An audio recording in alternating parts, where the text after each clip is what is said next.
त्यांना तिथे सांगावं लागेल जामीन व्हायच्या आधी त्यांना प्लीड गिल्टी और नॉट गिल्टी प्लीड करायला लागेल तर तिथे आणि नंतर त्यांचा जामीन होईल.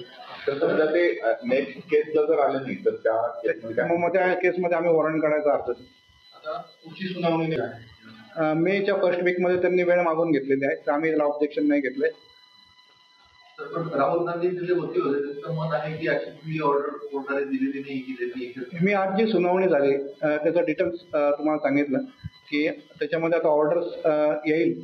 आज जी सुनावणी लाईव्ह झाली त्याच्यामध्ये कोर्टाने हे पास केलं आणि त्यांचा 205चा जो अर्ज होता तो न्यायालयाने पटलावरच घेतलेला नाही.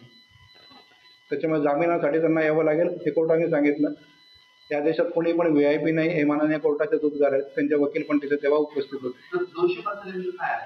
परमनंट एक्झम्पशन की त्याच्यामध्ये ॲक्युज पर्सन हा पूर्ण ट्रायलमध्ये उपस्थित राहत नाही. त्यांचा वकील उपस्थित राहतो आणि फक्त निकालाच्या दिवशी आणि त्यांचे 313 म्हणतो आम्ही त्याला वकिली भाषेत ते रेकॉर्ड करण्याच्या दिवशी त्यांचं म्हणणं रेकॉर्ड करण्याच्या दिवशी ते तिथे उपस्थित राहतात.